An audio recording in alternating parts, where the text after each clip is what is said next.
Hello, मी अश्विनी आणि ही तुमची माऊ. मॅडमला रोज गॅलरीत घेऊन बसावं लागतं, मग त्या बाहेर बघता आणि सर्वांना आवाज देता. हे बघा, तिला आज बसवलं होतं तर ती कशी सर्वांना बोलत होती घरी, या आमच्या घरी. मग काय, मी फ्रेश झाले आणि नंतर तिच्या जेवणाची तयारी करायला लागले. आज तिला लौकीची खिचडी द्यायची होती. मग काय, घेतला लौकी आणि त्याला बारीक कापून घेतलं. त्यानंतर त्याची साल काढून घ्यायची. साल काढल्यानंतर त्याला असं बारीक कापायचं आहे आपल्याला. मग मी इकडे कापत होती आणि तिकडे ताईची तयारी चालू होती नाश्ता तयार करण्यासाठी.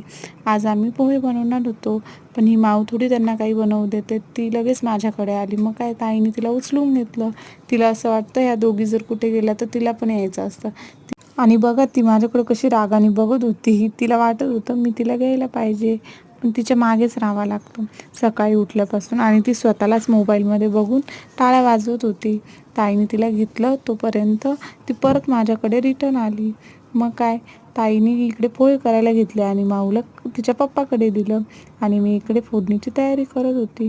आज तिची लौकीची खिचडी होती ना, मग त्यासाठी कुकर घेतलं, त्यामध्ये तेल टाकलं आणि मोहरी टाकली. कढीपत्ता आणि फ्राय करून घ्यायचा. आणि त्यानंतर आपण त्यामध्ये मिरची टाकू शकतो आपल्या बाळानुसार. मग मी त्यामध्ये मिरची टाकली आणि लौकी टाकली आणि मस्त असं फ्राय करून घेतलं. त्यामध्ये आपल्याला थोडीशी हळद टाकायची.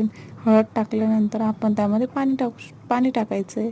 आणि पाणी हे आपल्याला आपल्या मेजरमेंटनुसार टाकायचं आहे. 1 वाटी जर तांदूळ असतील तर त्याला 1 ग्लास पाणी टाकायचं. मी असं 1 ते 1.5 ग्लास पाणी टाकलेलं आहे. त्यानंतर मीठ टाकले. मी एकदम थोडंसं मीठ टाकते. आणि इकडे एका बाजूला मूग डाळ आणि तांदूळ 1 वाटी घेतलेलं आहे. ते मस्त धुवून कुकरमध्ये ते टाकायचं आहे. आणि मस्त अशी आपली नंतर खिचडी रेडी होते. आणि इकडल्या साईडला ताईचे पोहे पण रेडी झाले होते. मामी नाश्ता करून घेतला आणि मॅडमचं गाडी खेळण्याचं काम चालू होतं. त्या गाडीमध्ये बिझी होत्या. त्यांना थोड्या वेळाने मँगो दिला. मँगो खाऊन ती खूप खुश होते. तिला मँगो फार आवडतात. आणि हा तिचा फर्स्ट मँगो सीझन आहे ना, तर आम्ही तिला जास्त मँगो नाही देत, पण आम्ही तिला एखाद फोड मँगोची टेस्टसाठी देऊन देतो.